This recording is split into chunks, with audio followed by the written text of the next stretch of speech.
Good evening and welcome to the Town of Cary's Planning and Zoning Board meeting for April 26, 2021.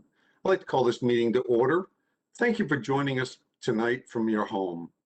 We are following the governor's state of emergency orders and are streaming tonight's meeting virtually. All board members, staff members, and applicants are participating remotely. While this is a public meeting, please be aware that this is not a public hearing. Just as was the case for in-person planning and zoning board meetings, there is no opportunity for the public to speak during this meeting. If you have comments about any of these cases, we encourage you to reach out to the staff case manager or the applicant by email or phone. You may reach out to our board members through email. You may also contact council directly through email or during the public speak out portion of any regularly scheduled town meeting. Because we are meeting remotely, I will call on each board member individually to confirm their attendance at this meeting. All motions, seconds, and votes will be verbally obtained. So the first item on the agenda is roll call. And I will call on each of you and state if you are present. Don Hamilton. Present. Nicole Samuel. Present. Mary Jo Hill. Present. Chuck Montgomery. Present. Stephen Crutchfield. Present. Jessica Pearson. Present. John Sorrell. Present. Jessica Mcclure. Present.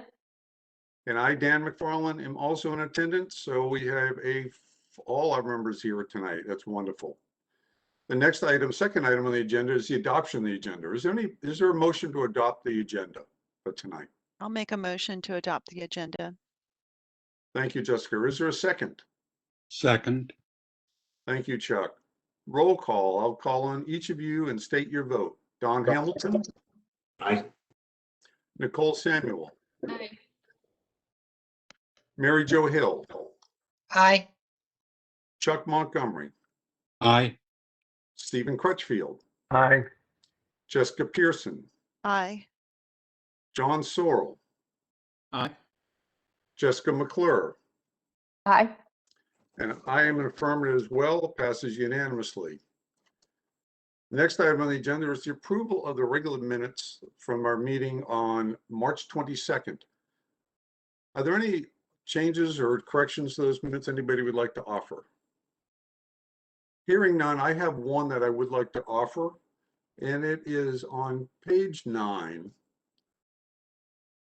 of those notes. Just get to that. And it's at the very end of the section regarding the third case that we heard, his comments related to myself. And on the next to the last sentence, I would like to add the clarification of in the PDD, as it talks about the language about the retail and the office space, just as a clarification place. And also at the end of the last sentence, where I referred to multifamily, it should end in the area. There's opportunities for other multifamily in the area. So those are two clarifications that I'd simply like to offer for those minutes. So is there a motion to approve the minutes from March 22nd with those two small modifications? Move to approve as modified. Thank you. And is there a second? Second. Thank you. So I'll call on each of you and state your vote, please. Don Hamilton. Aye. Nicole Samuel. Aye. Mary Jo Hill. Aye. Chuck Montgomery. Aye. Stephen Crutchfield. Aye.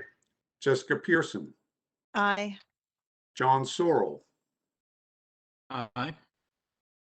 Jessica Mcclure. Aye. And I vote in the affirmative as well, passes unanimously.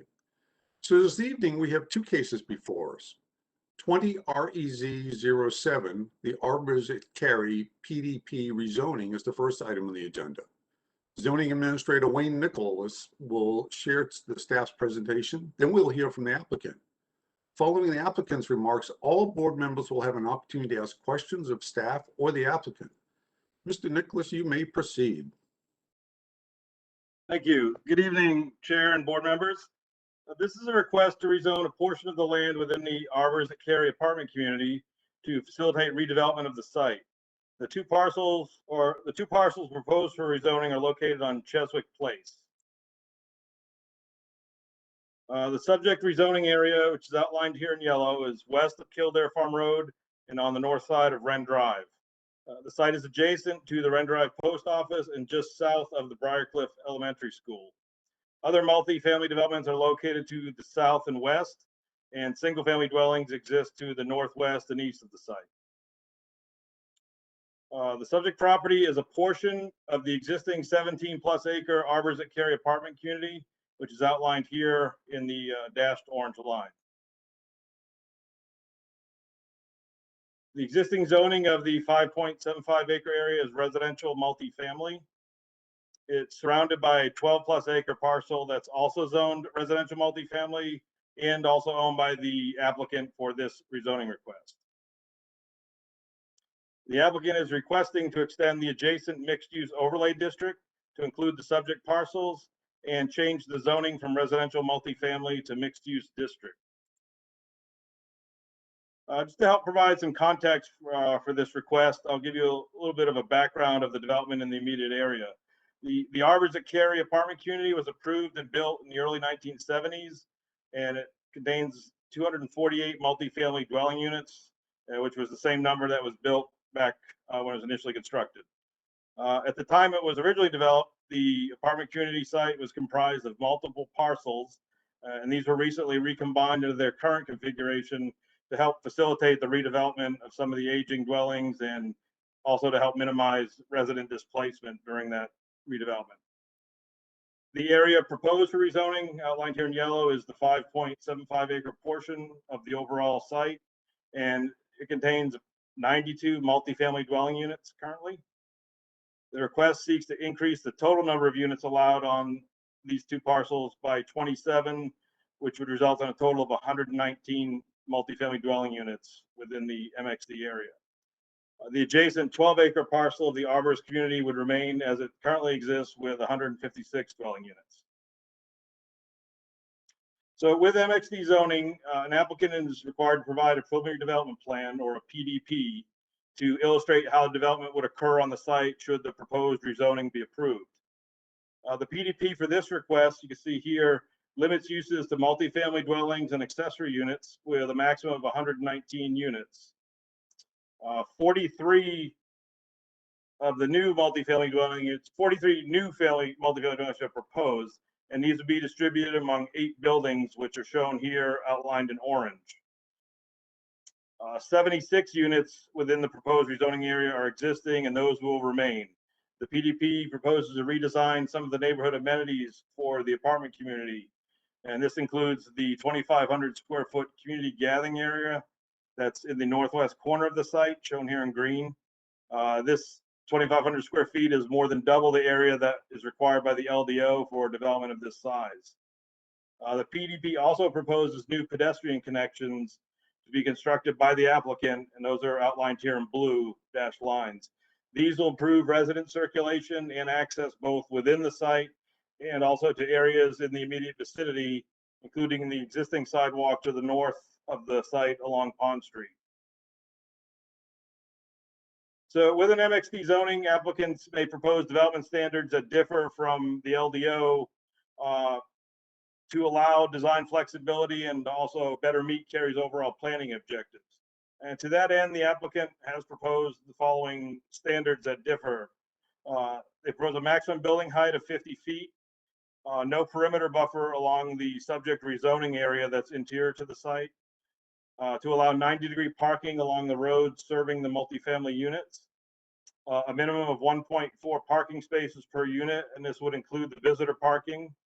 No individual storage areas are required for dwelling units, and the buildings would not be required to front on a public street.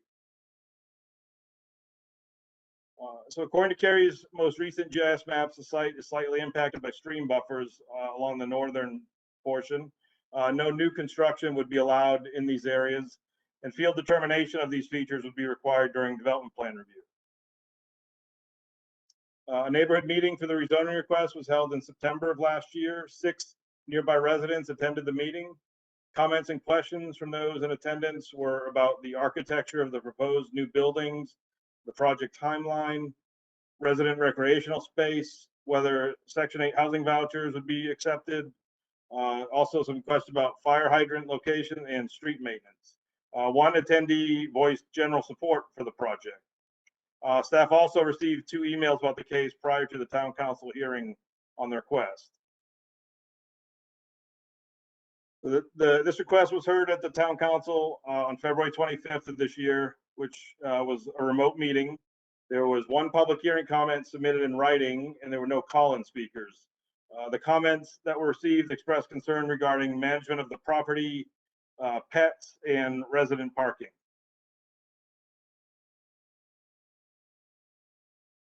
Council members offered some comments regarding the request. One member noted the location of the community gathering area shown on the PDP is not central to the proposed units that are subject to the rezoning.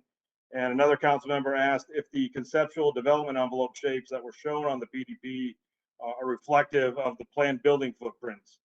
They had noted it appears that there may not be adequate distance between the units.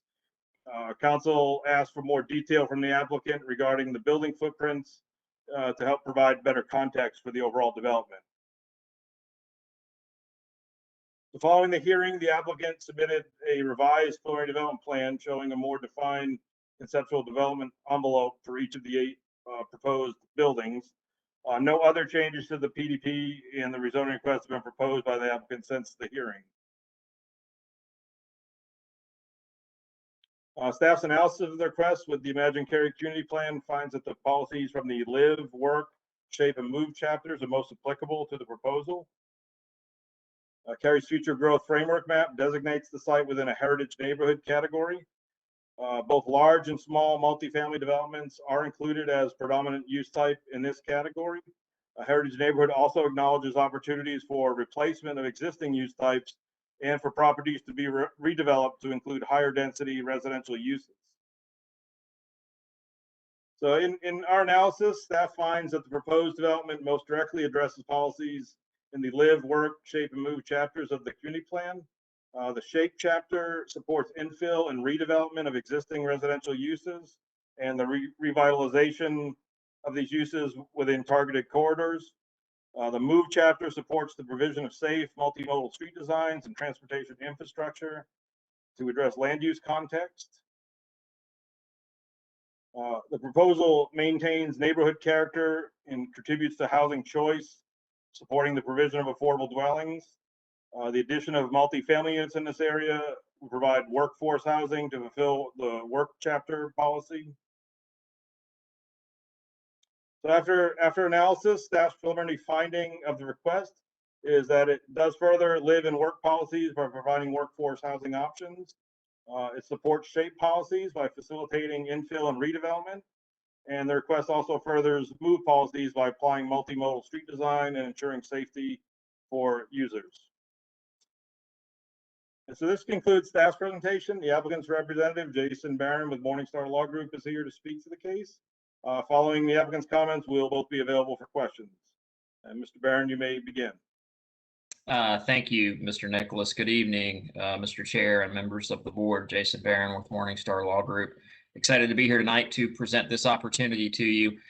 Joining me on this virtual meeting call, however we will continue to describe them, is Laura Holloman of the McAdams Company. McAdams has provided land planning and engineering for this opportunity that has been moving through the process for several months now. And following along via the town's YouTube feed are representatives of Laurel Street Partners, who's the proposed builder and developer that will be executing this plan. And I'll touch on the plan in just a minute. And then also representatives of the owners of the property, Avaneth Group. And there's essentially going to be a partnership between Avaneth and Laurel Street with respect to this development. So they're definitely listening in to how this conversation goes and very interested to hear how it how this board recommends, and certainly optimistic that this board will find that it's consistent with the Cary Community Plan.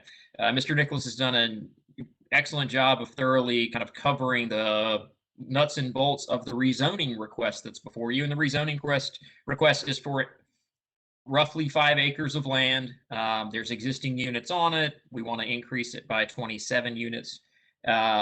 What isn't readily apparent, but Mr. Nicholas talked about, is the fact that this 5 acres and change of land is actually part of a larger piece of property that constitutes the entirety of the Arbor's apartments.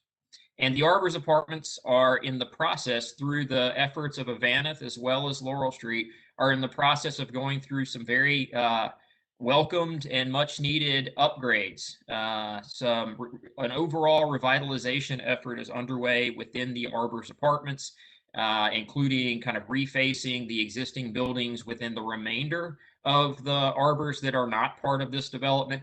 And then with respect to the 5 acres that is before you tonight, as Mr. Nicholas noted, there are buildings that are currently constructed that will remain. Those buildings will be receiving a similar facelift. All of the buildings are receiving an investment and an improvement and a refurbishment. And then additionally, there are buildings being taken down in the central part of the site that are being replaced by new buildings. And then they're in the kind of northwestern corner of the site. There are new buildings being constructed as well, as you can see. And I make that point because I do think it's important to understand the context of how this roughly 5 acres portion of the site fits in with the overall development. We met with the staff early in this process, actually before we filed, to talk about what would be the best approach with respect to facilitating the overall development efforts, and ultimately settled on a plan that really concentrates the bulk of the redevelopment in terms of new development and the increase in density in the center of the site, and leaves the existing R12, what I would consider kind of leaves the naturally occurring buffer, because there are existing buildings that essentially encircle the site. And so we like kind of the nuanced approach with respect to how this is being done, because where the building intensity and density is being focused, it really is kind of interior to the site. And so that is certainly why the request before you tonight includes a request to not have any perimeter buffers, because those perimeter buffers are merely buffers that exist between other units within the apartment community, and you wouldn't have kind of a buffer that applies from one portion of the site to another. This, again, is just designed to focus the efforts central to the site where they need to occur, and honestly, where the buildings that need to be taken down can be taken down and replaced with what is shown before you tonight. I want to touch on a couple of things that were raised at the public hearing, and then can open it up to any questions. I'm going to keep my comments brief because I think this one is pretty straightforward from a what's going on standpoint once you kind of understand the big picture. The first is the detail with respect to the buildings, and I know that kind of the before and after doesn't really seem to be to paint the picture, but I do want to focus on the question that was raised by a council person at the public hearing related to the buildings in kind of in that central, the central circle, the donut hole of Cheswick Place, really was a question related to how are the buildings going to orient each other? What is the space between them? And so we spent some time trying to kind of unpack that. And what you see before you, the two buildings in the middle that kind of face that sidewalk, that's essentially going to be, you know, kind of an internal courtyard. And so you've got two buildings kind of facing in the middle, and then you've got the backs of the buildings backing up to each other. Those are those, you know, kind of four buildings that front along Cheswick Place. And then you have the fifth building below it. So I did want to note that while the before and after detail doesn't seem to tell a lot, if you unpack it a little bit, it actually starts to help you understand and orient yourself with respect to how these buildings are going to be situated on the site and how they relate to each other. You're not going to have the front of a unit, you know, within close proximity to another unit. Those are really where the buildings are at their closest is the back of the unit, which you would, which is understandable and you would expect. The second relates to the question that we received about community gathering area. And as Mr. Nicholas noted, the community gathering space that's being provided as part of this plan does exceed the code minimum. The question that was raised at the public hearing was with respect to location. And my client believes that the location, having it kind of in the northwest corner, is convenient not only for people who would be accessing that CGA area from this site, but also from portions of the site kind of to the west that are beyond the zoning boundaries.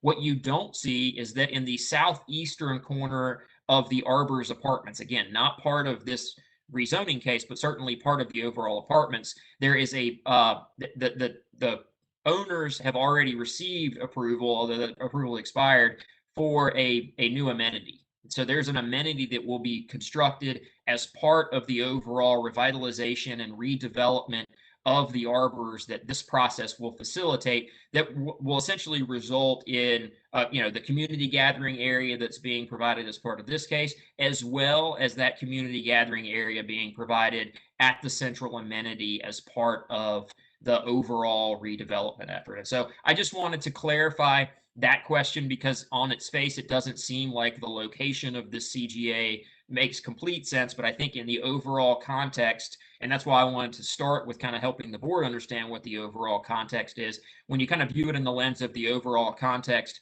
we believe it's a proposal that makes sense in terms of where those community gathering areas are being provided, how much community gathering area is being provided, and then just from a bigger picture standpoint, we believe this is a case that makes a lot of sense. This is part of Cary's invaluable, naturally occurring affordable housing. These are units that have been in need, candidly, of some reinvestment, of some refurbishment. This rezoning case, the additional units that are being constructed as part of this rezoning are a critical component to being able to realize the overall redevelopment plan, just given the structure of the overall deal. And so with those comments, I'll stand down and make myself as well as Laura available for any questions you may have. But we would certainly like to request that this board find a favorable Cary community plan consistency with respect to this matter, because we do think this checks a lot of the boxes that you're looking for in terms of what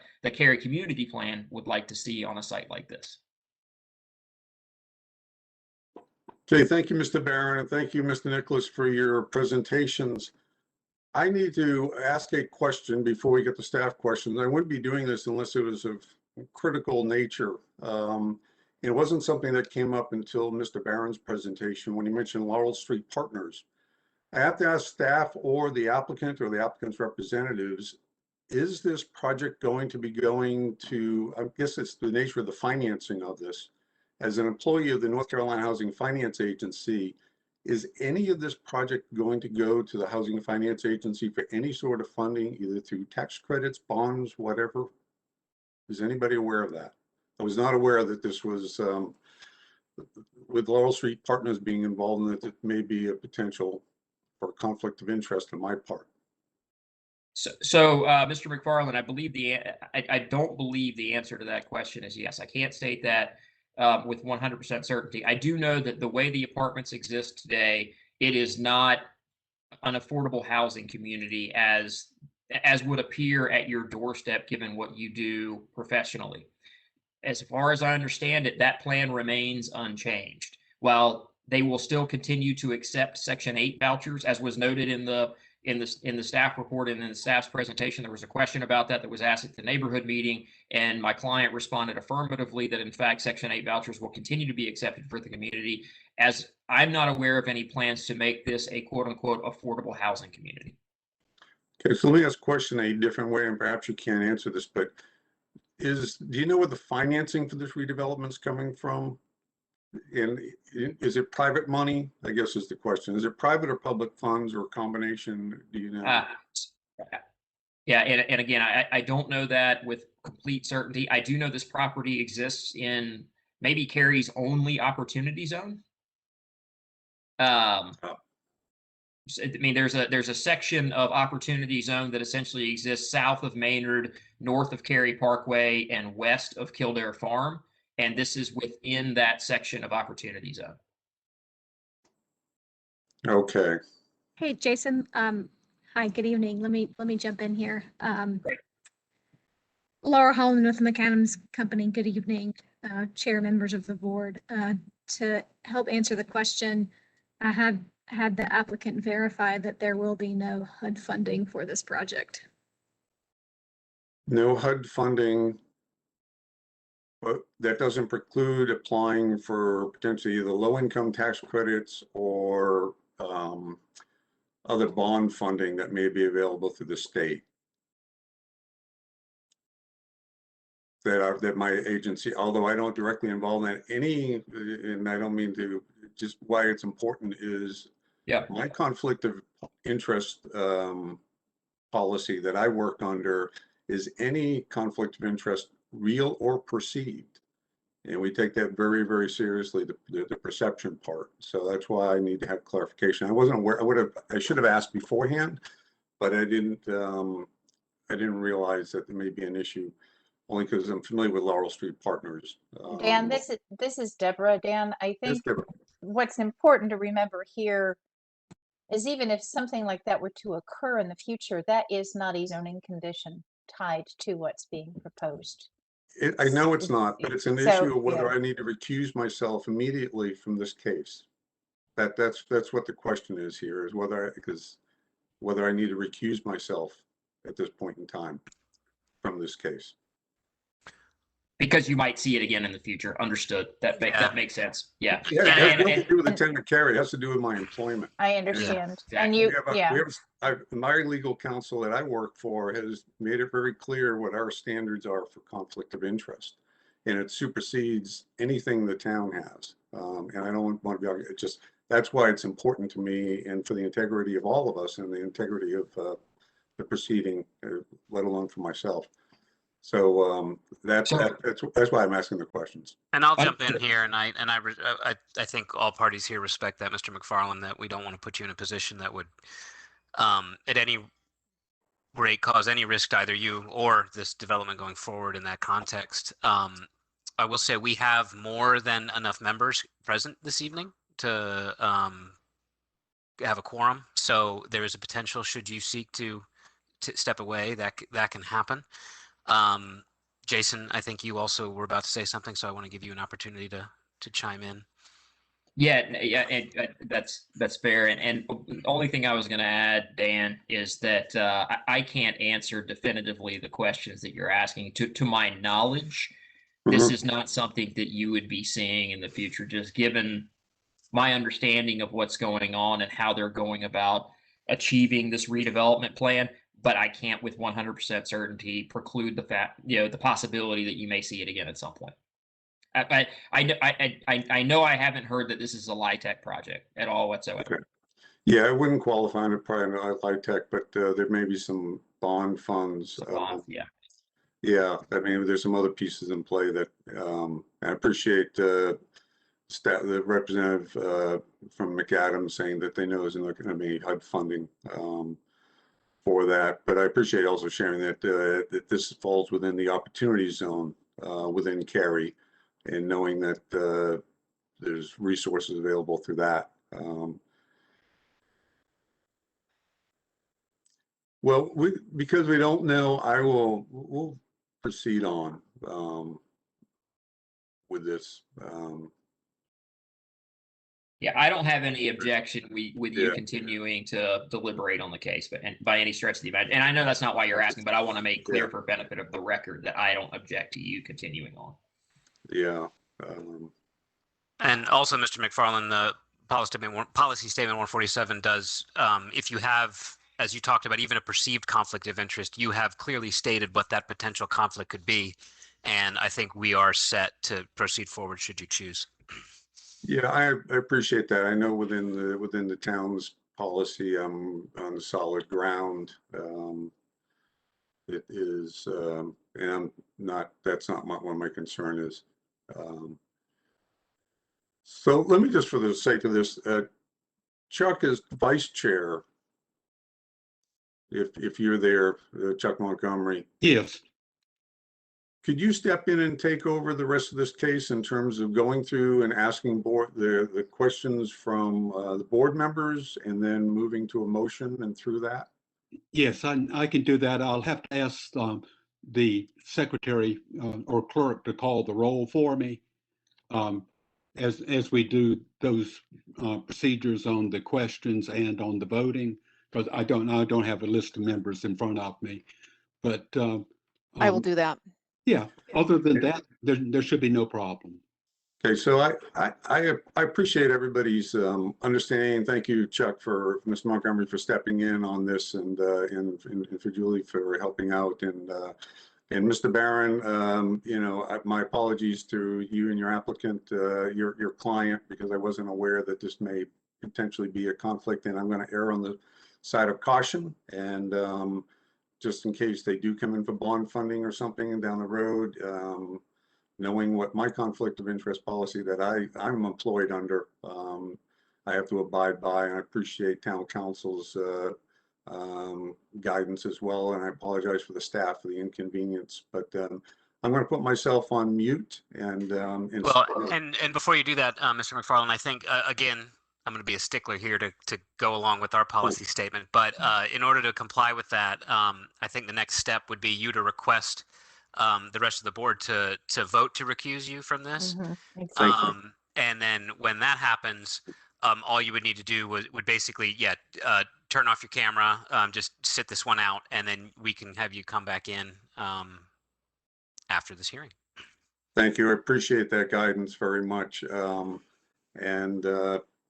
So because of the Does conflict someone of need to interest- make a motion to recuse Yes. Dan? Yes, that that's what was I would my- like to make a Next. motion There we go. I'll make a motion to recuse Dan McFarland from case 20 REZ07. I'll be glad to second.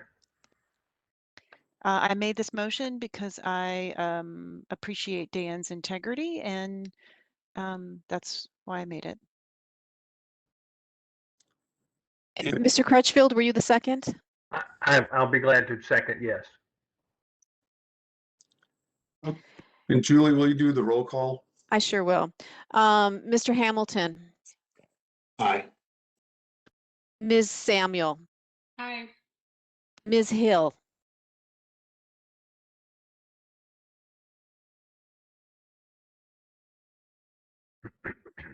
Ms. Hill,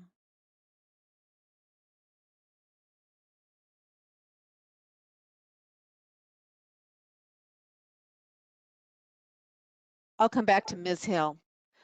Mr. Montgomery, Aye. Mr. Crutchfield, Aye. Ms. Pearson, Aye.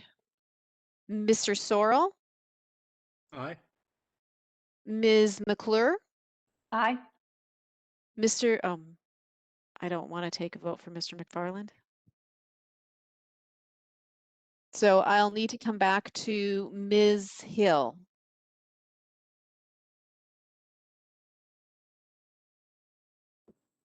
She's trying.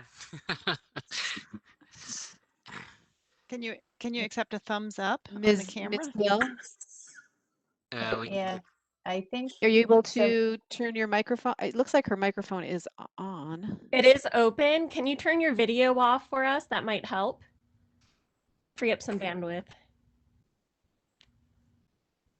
Ms. Hill,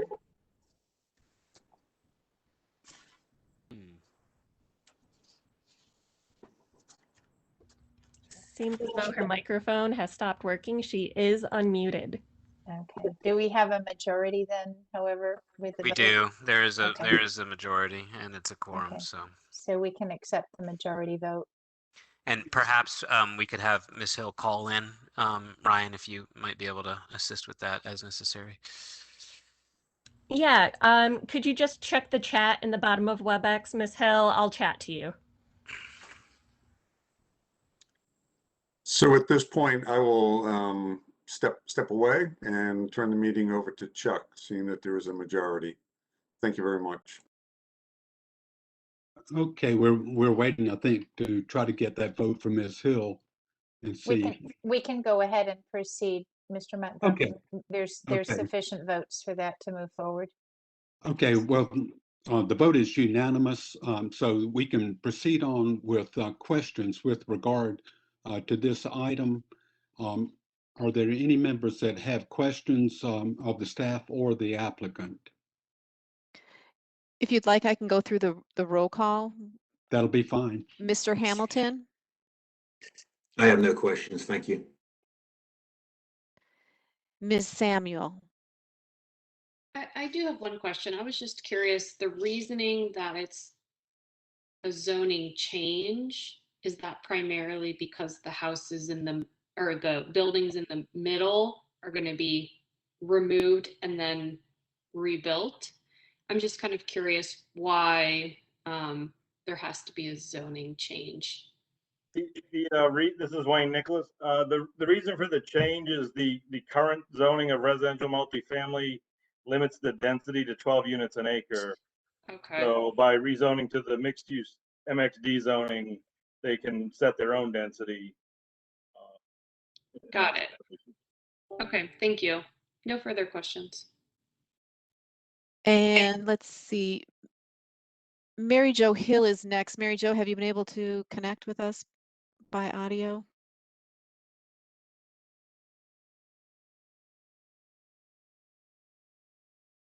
I'm working with her to get her to call in. Okay. Mr. Montgomery, you're typically next on the list.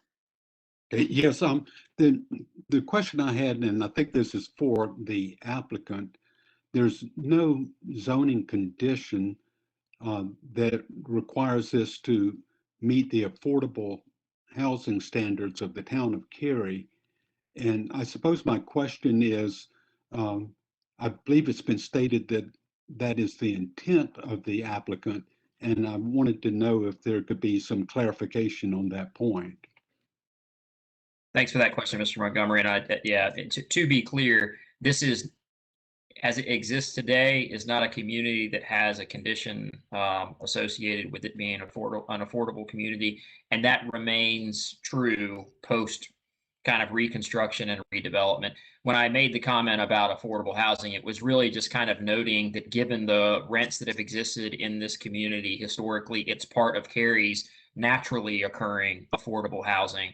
But there isn't any intent to apply a requirement that it be an affordable community. I mean, it will continue to operate in its location and will continue to serve for the folks who live in that area. But we haven't proposed a condition and don't plan to.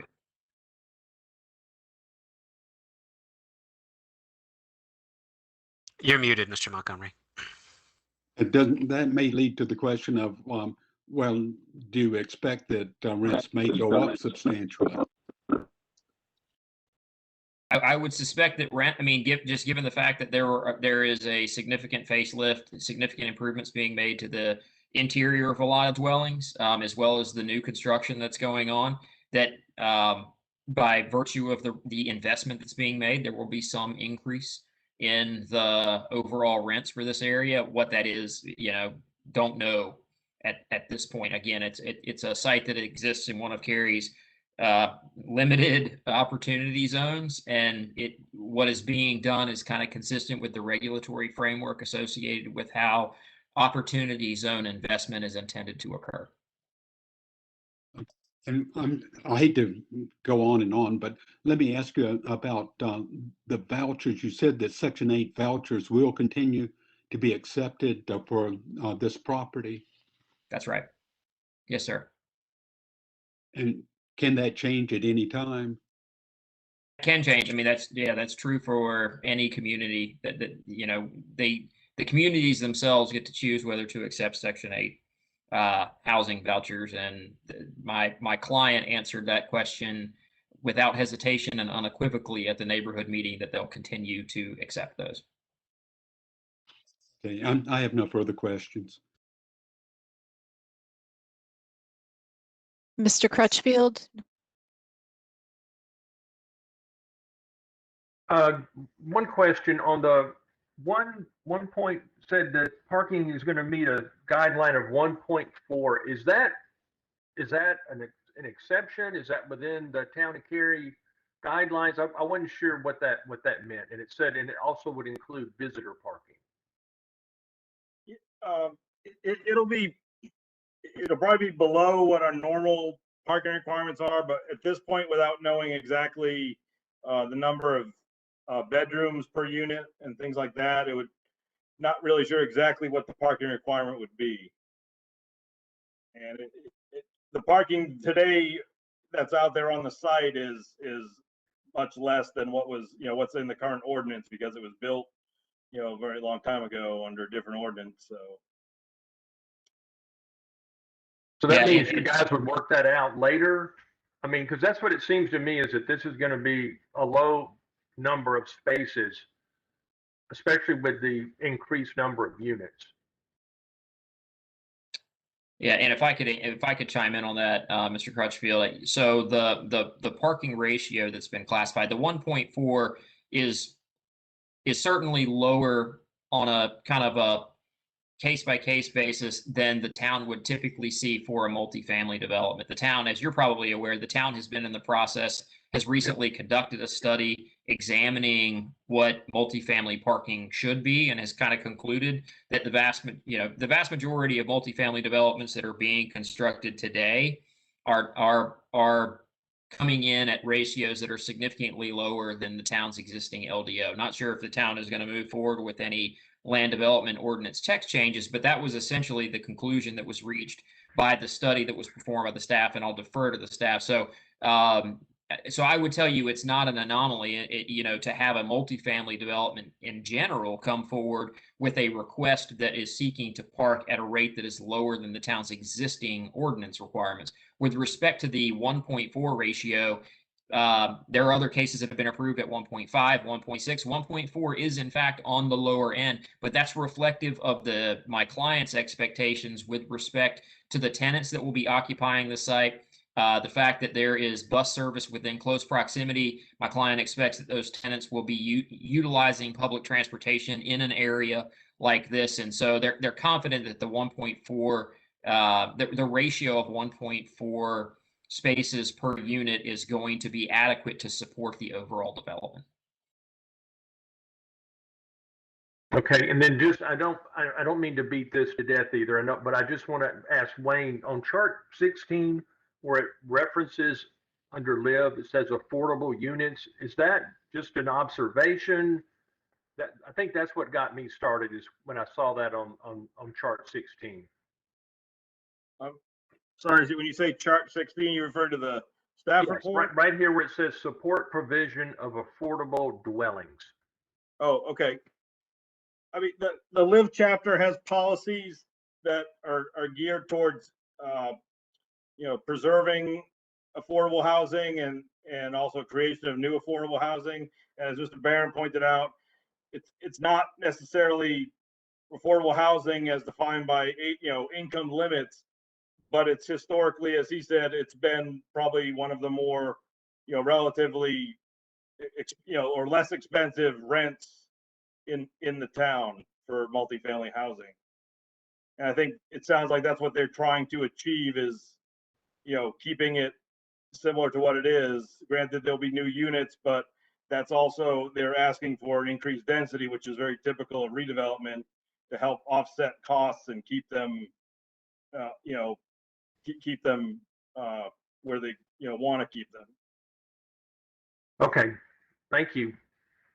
Yeah, and if I could add just one minor point to that, but I think it's an important point. And when I'm not getting paid to represent developers, I spend a lot of time talking with folks about affordable housing. It's a topic that is near and dear to my heart. There was actually an article that was published today in the New York Times that was fairly heavily circulated, that was talking about actually minimum parking requirements and the significant negative impact that minimum parking requirements have on housing affordability. Happy to send that to you, Mr. Crutchfield, if you'd like to take a look. That we don't need to cover that now, but it is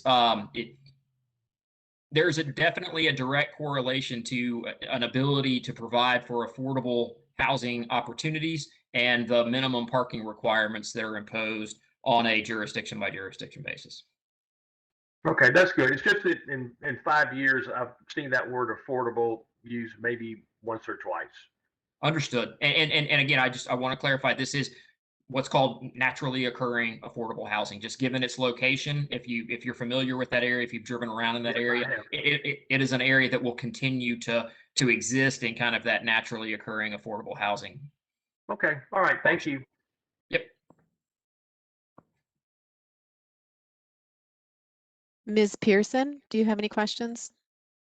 I do, thank you. I think my questions are for staff. So the image that we're looking at on the screen, The 8 buildings are located within the 5.75 acres that are being rezoned. Correct. Okay, and with the MXD, the maximum number of units that's allowed is 119. With MXD zoning, an applicant can propose any density. They've limited themselves to the 119. Okay, so if That'll be a this, condition of the zoning that they okay, cannot exceed 119 in that area. okay. So so even though MXD allows for greater density, the applicant has chosen to limit themselves to 43 new units and 76 existing units on the 5.75 acres. Correct, which is really just an increase of 27 because some of the existing units they plan to demolish and build new. Okay, and the fact that it's 43 units across 8 new buildings, the size of the buildings would be limited. And this plan is part of the rezoning condition? I mean, they've not proposed any cap on any of the buildings. They do have to conform when they come in with their development plan. They would have to conform substantially to this preliminary development plan. So Okay, if they start to move buildings around or change locations, it may need to come back, through the rezoning process to amend it. So okay. they're But showing it's, it conceptually. There yeah, could be some minor changes, but in general, it'll look fairly similar to this. okay. And so it's reasonable to assume that the buildings would be in keeping with the size and scale of the adjacent existing buildings, just based on the number of units that are proposed?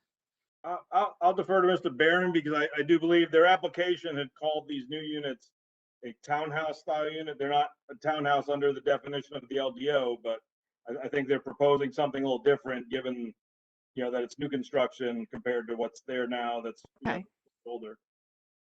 Yeah, the intent with these, again, they're considered multifamily because of the way that they're constructed, but the intent here is to do a townhome style unit. So instead of doing stacked units, you've got kind of side by side multi-story units. But in Okay. terms of like this, you can kind of see, given the image that's in front of you, in terms of the size and scale of the buildings themselves, they're fairly consistent with what has already been constructed and what will continue to remain on the site. Yes, ma'am.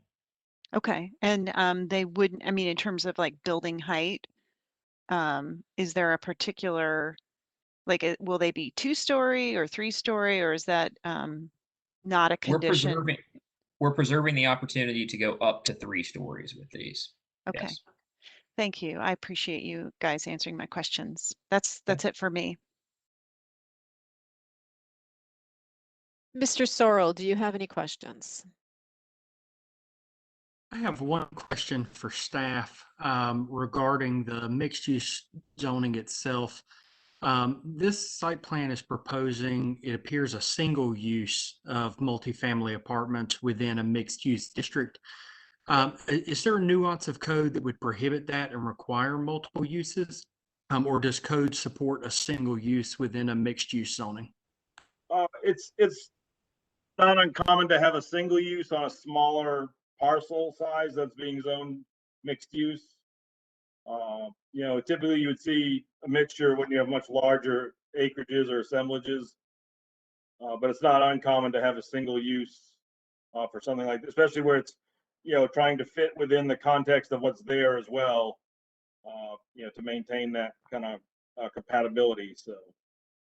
And if I could add to that, there is no requirement with MXD. It's a little bit confusing by the term mixed use district, but that simply is the zoning category. It doesn't mean that there has to be a mix of different uses within the proposed property, the subject property. Unlike a planned development district does require a mix of different uses within the PDD. So that, I just wanted to clarify that point. There is no LDO requirement. Thanks, Deborah. The mixed use district gets its, the mixed use zoning gets its name from being within the mixed use district.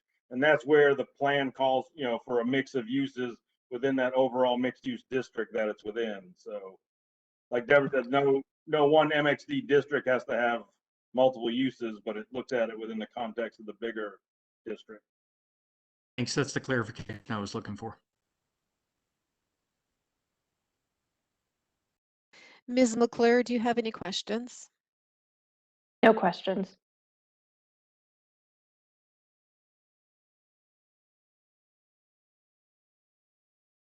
Are Okay. there any additional staff questions or questions from the board members? If not, we can see if there is a motion from any member of the board with regard to this item 20 REZ 07. Does anyone have a motion? Sure, I'll make a motion. This is Jessica Pearson.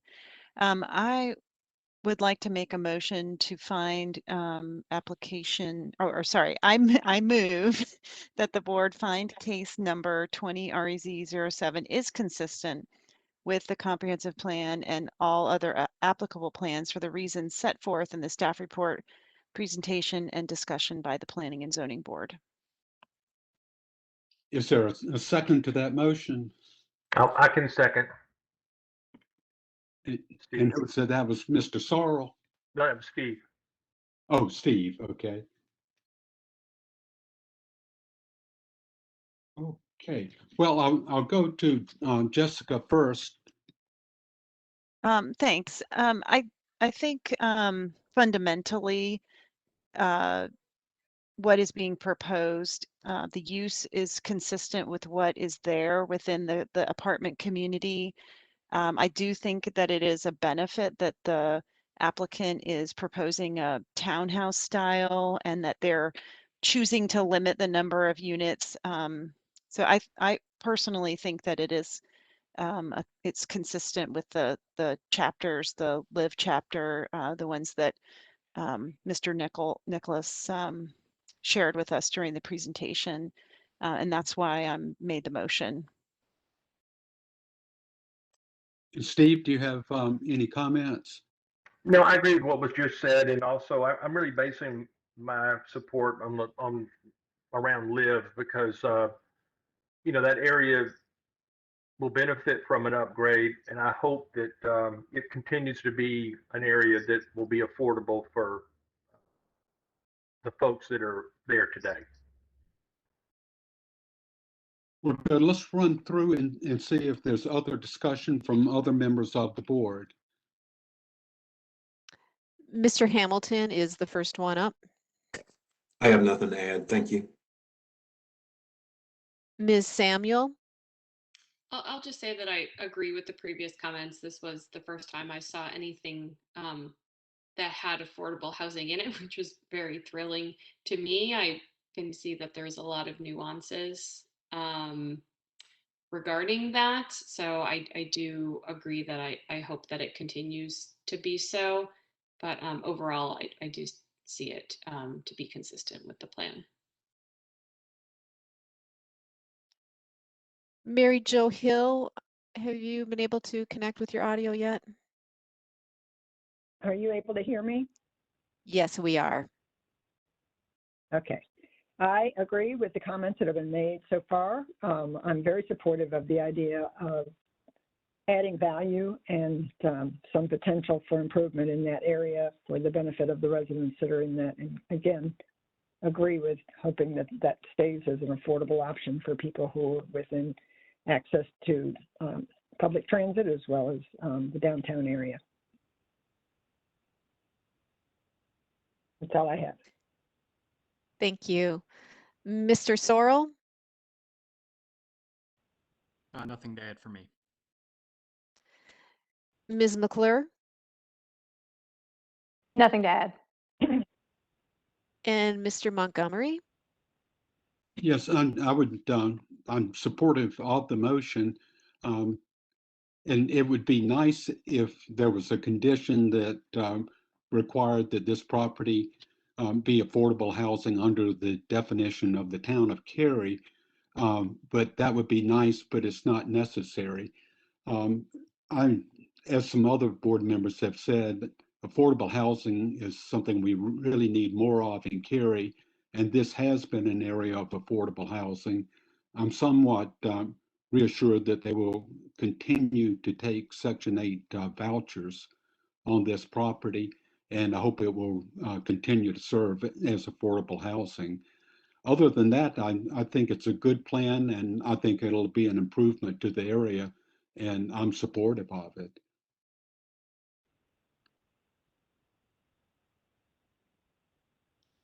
Thank you, Mr. Okay. Montgomery. Would you like me to take the vote? Yes, we can go ahead and call the roll for the vote. Mr. Hamilton, Aye. Ms. Samuel, Aye. Ms. Hill, Aye. Mr. Montgomery, Aye. Mr. Crutchfield, Aye. Ms. Pearson, Aye. Mr. Sorrell, Aye. and Ms. Mcclure. Aye. Those are all votes. Sounds like the motion passes unanimously and will be sent along to the town council. And we can move along to our next item. Thank you all so much. Have a good evening. Thank you. Thank you. Can we welcome back Mr. McFarland? We certainly can. I've missed him so much. Thank you. I return. Thank you, Chuck. Thank you, board, and thank you, staff, for your understanding. So let us move on to the next item on our agenda, which is Act 17, Town Code and LDO Amendments. Senior Planner Anna Redling will share the staff's presentation. Following the presentation, all board members will have an opportunity to ask questions of staff. Ms. Redling, you may proceed. Thank you, and good evening, Board. For your review are Act 17 amendments to the Town Code and the Land Development Ordinance. Act 17 is made up of two items. Item A proposes amendments required by recent legislation, and item B is a series of other technical amendments necessary to achieve legal compliance with previous state statutes or other laws. As is often the case with Act amendments, Act 17 is a combined effort between Planning and Development Services and the Legal Department. So I'd like to hand the presentation over to Assistant Town Attorney Matt Pence so he can give an overview of the legislation that has triggered these amendments. Matt? Thanks, Anna. Good evening, members of the board. North Carolina's earliest statutes regarding planning and zoning were enacted in the early 1900s, with zoning officially authorized in 1923. In 2013, the North Carolina Bar Association began the process of reorganizing and modernizing all of the planning and zoning statutes, which also includes laws regarding building permits and inspections and minimum housing. The objective was to create a new structure for the statutes that was coherent and logical, allowing lawyers, planners, and citizens to find relevant statutes more easily.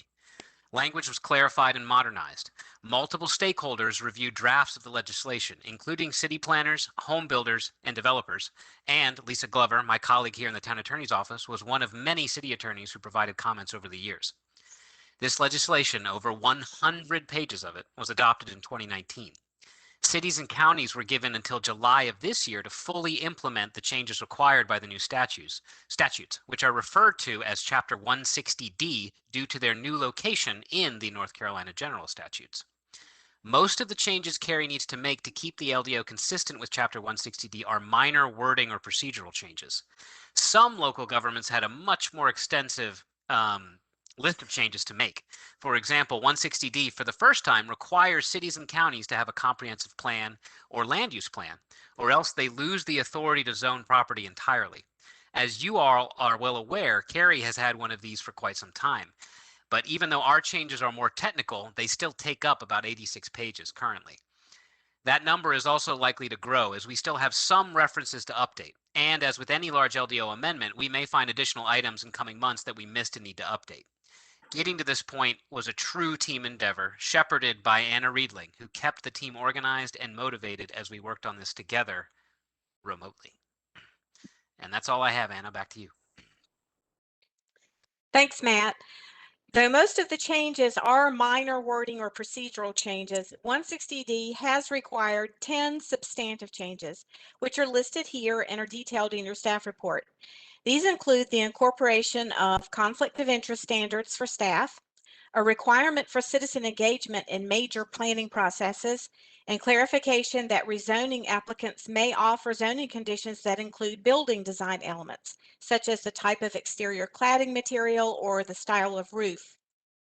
Other substantive 160D changes include giving council legislative authority to determine whether a vested rights period should be extended, no longer requiring a quasi-judicial process, and requiring automatic amendments of the future growth framework map should council approve a rezoning but find it inconsistent with the Imagine Cary plan. 160D also states that appeals of Historic Preservation Commission decisions will automatically go to Superior Court unless council adopts an ordinance sending the appeals to Cary's Zoning Board of Adjustment. And just as a reminder, our existing language in the LDO does send those appeals of HPC decisions to the Zoning Board of Adjustment. And in addition to code changes, the enactment of 160D also requires updates to the 3 town policy statements listed here. Those documents with the recommended updates are attached to the staff report.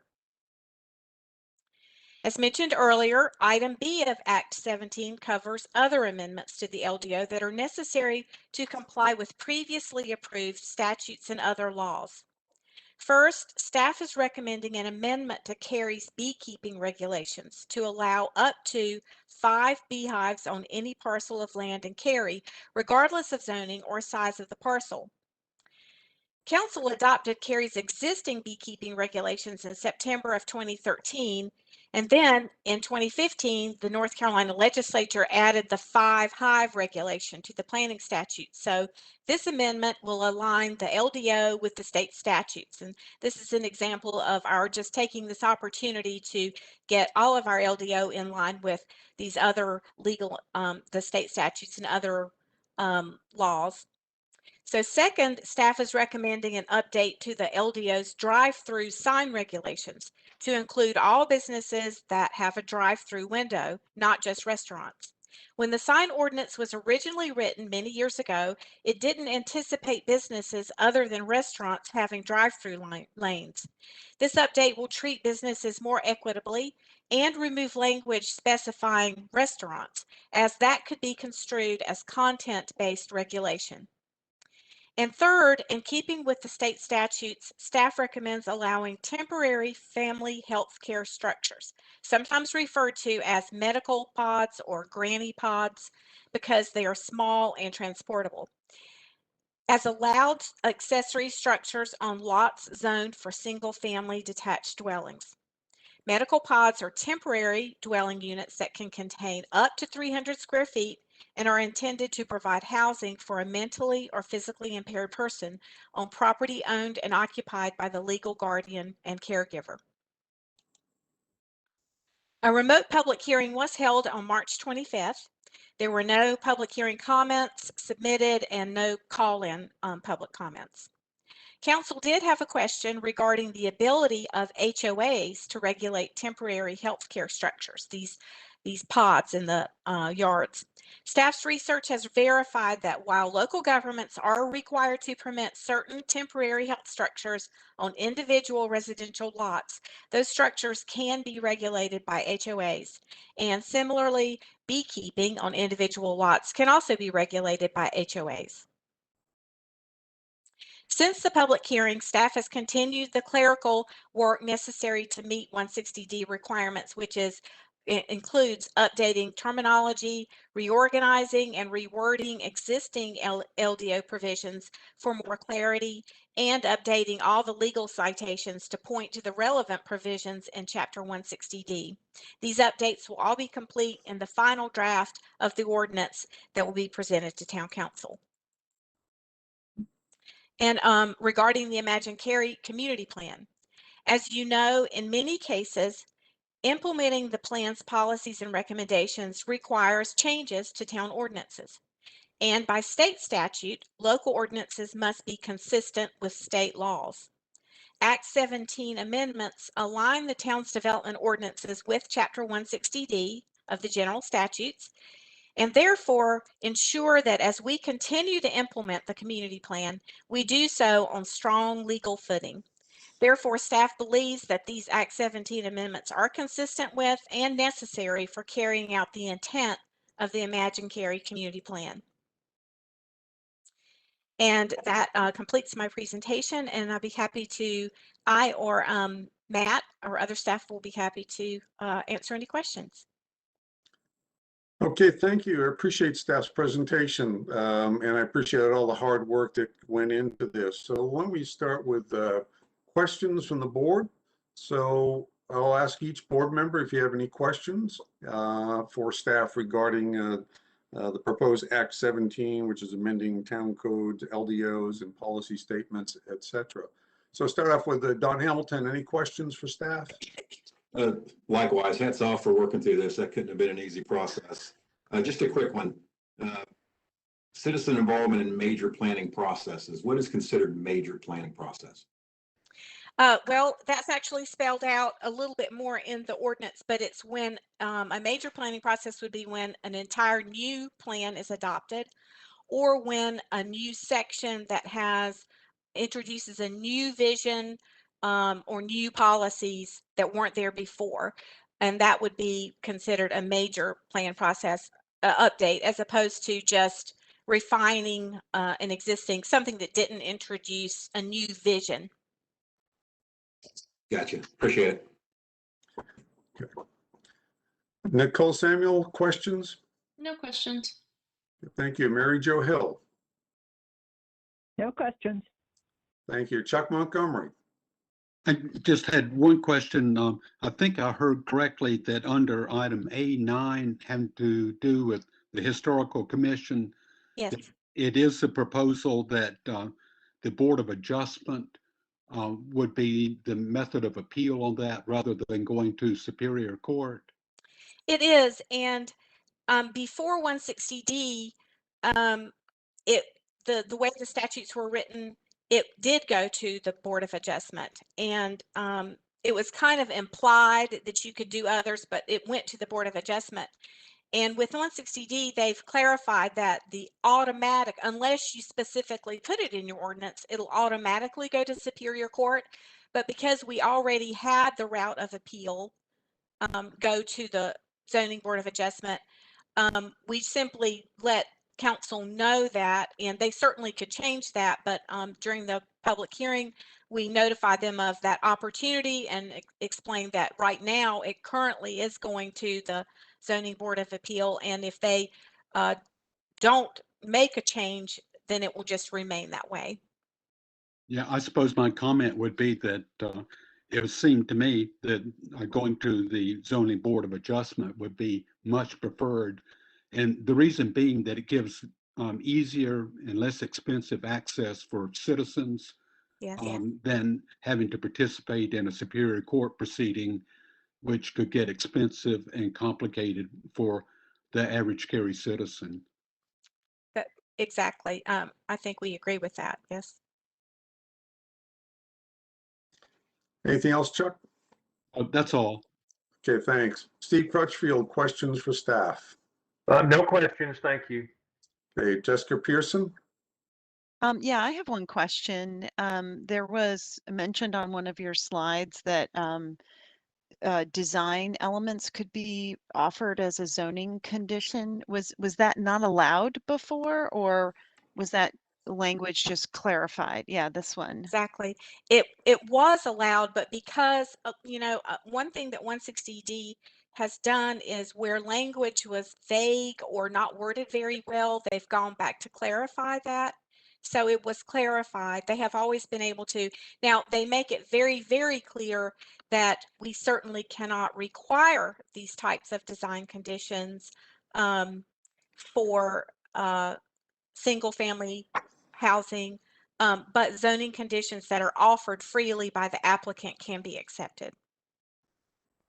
Okay, thank you. And thanks for all your hard work. Much appreciated. Thank you. Okay, John Sorrell, any questions?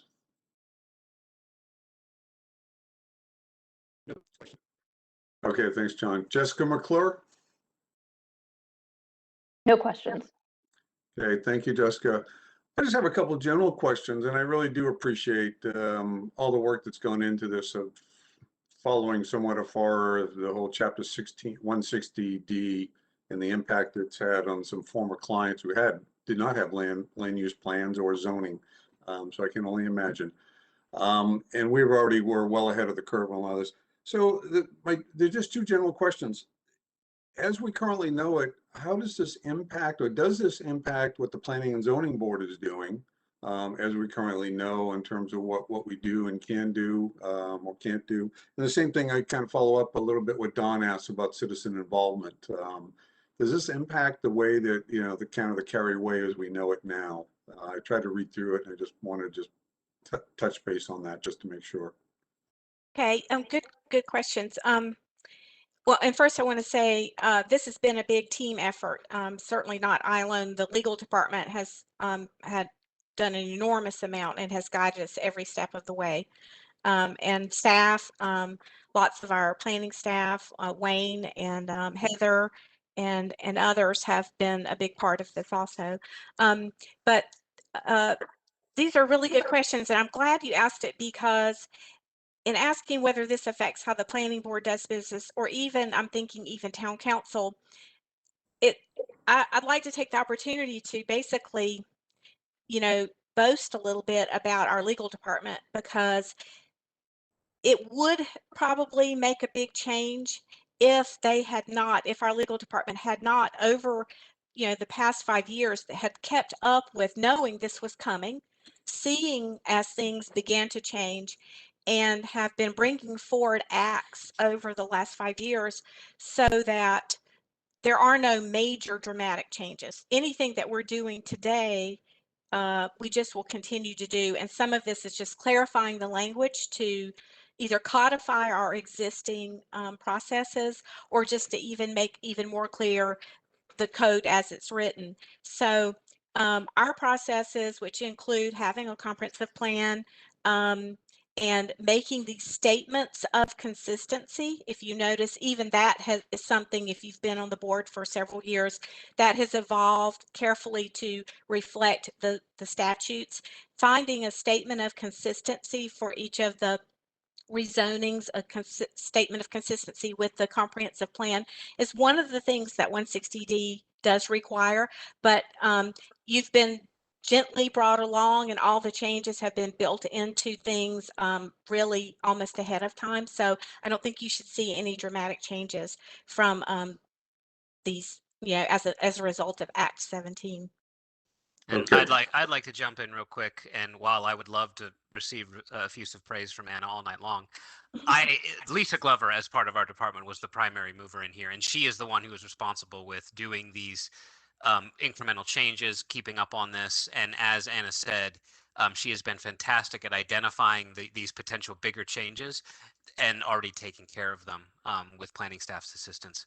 So as Anna said, all the big stuff that 160D put in place that may be giving some of our other fellow cities some trouble, won't be giving it to us, because we've kind of prepared for it as best as we can. And a lot of it has truly been making our lives easier by making things clearer. And we know more now. We have clearer answers on some of the questions we were a little bit less clear on. So, And again, even though Anna said it was a team effort, she truly MVP here. She did a ton of work, and half of that was just wrangling all the cats to make sure we were all doing what we were supposed to be doing. So I know she wants to deflect, but this is a huge. She was great. She was fantastic. So. And Mr. McFarland, you had I think there was part 2 to your question also. Sorry, I didn't answer it all. No, that's fine. I was looking to see, I think it was asking just how does this impact, and does this add to or take away anything that the Planning and Zoning Board and citizen involvement has before it? I mean, is there something that we may have missed? Kind of just thinking of is the term that's oftentimes used as the Cary way. I mean, or just really just to help is cleaning up some language and codifying, as was mentioned. It is that.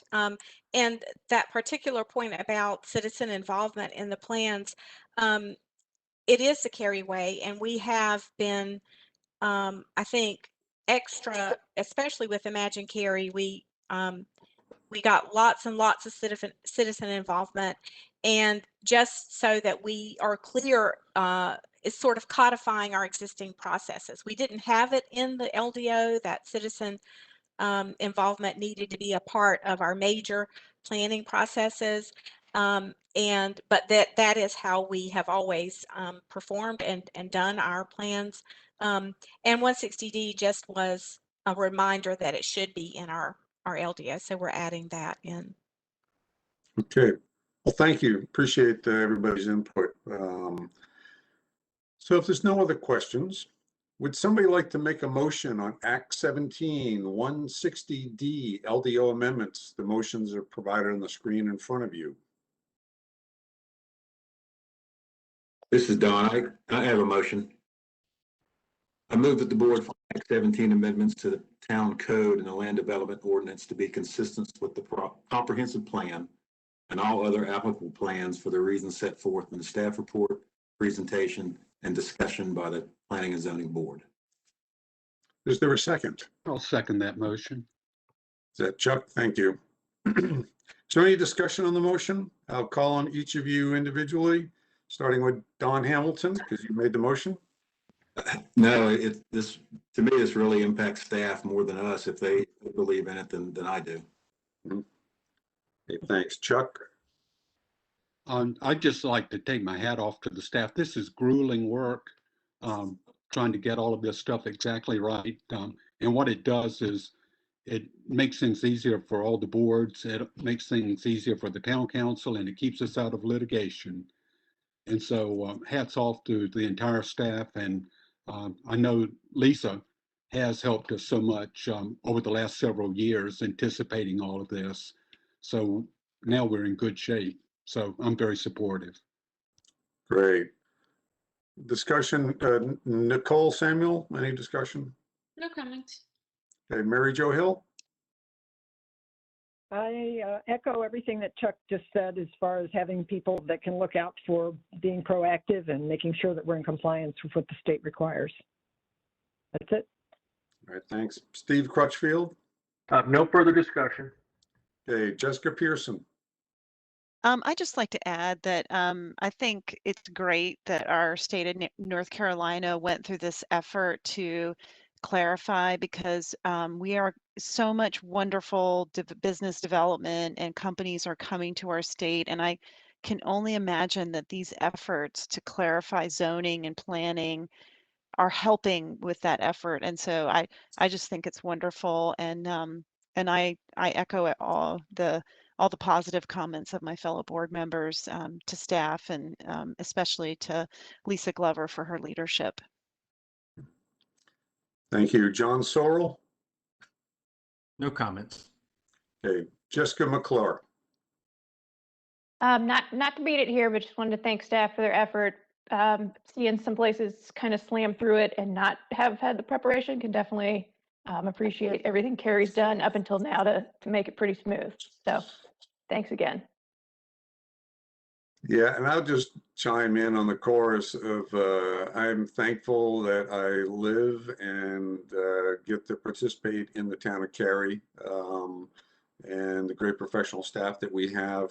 I have previous life, I worked in planning, and I worked in counties where there were no land use, where there's no zoning. And I think back to what Jessica Pearson said about economic development. It hindered them for a lot of reasons, and I think the state will be better for all of it. And I know participating in the School of Government's planning listserv, seeing the amount of chatter on that about this topic, as much work as you all had, it wasn't nearly as bad as some of your colleagues, as was pointed out. So thank you for everybody on the team who made this happen. And I think Chuck pointed out this was slogging through all of this stuff. Yeah, I'm glad I wasn't part of that team, because that's not the stuff I find fun. But all right, so we have a motion on the table. I'll call on each of you to state your vote. Don Hamilton? Aye. Nicole Samuel, Aye. Mary Jo Hill, Aye. Chuck Montgomery, Aye. Steve Crutchfield, Aye. Jessica Pearson, Aye. John Sorrell, Aye. Jessica Mcclure, Aye. and I vote in the affirmative as well, passes unanimously. I appreciate that very much. There is no new business this evening that I am aware of. Actually, Mr. McFarland, there is one item. This is Deborah. Please. Thank you, Deborah. Please. All right. Brandon. I would just like to, on behalf of the entire planning department staff and the legal department, extend the thank you to all of you. This is Volunteer Appreciation Month. And we know that some of these cases can be complex and those staff reports can be lengthy, and we appreciate your time and your attention. Your challenging questions keep us on our toes, but we really do appreciate you taking time out to serve Cary, and thank you for all that you do. And the clerk's office and the town council are extending their appreciation as well. So be watching for a delivery to your home from the clerk's office. So that will be coming in the near future. But just wanted to extend a thank you to all of you. Thank you. We appreciate that, Deborah, and appreciate all the work of the staff that helps us do our jobs better. And I think we all enjoy going through these cases and representing the citizens. I'd just like to thank again, big thanks to Chuck Montgomery for stepping in as role of vice chair, and thank you for the board and the staff for their understanding and their patience as we work through my needing to recuse myself. So without any other business, I will thank you for participating in tonight's meeting. And if you're watching from home, thank you for joining us. And I will call this meeting adjourned. Thank you and good night. Good night. Good night. Good night. Good night. Night. Thank you. Thanks Good to night. everybody. Thank you, Julie. Thanks, Julie.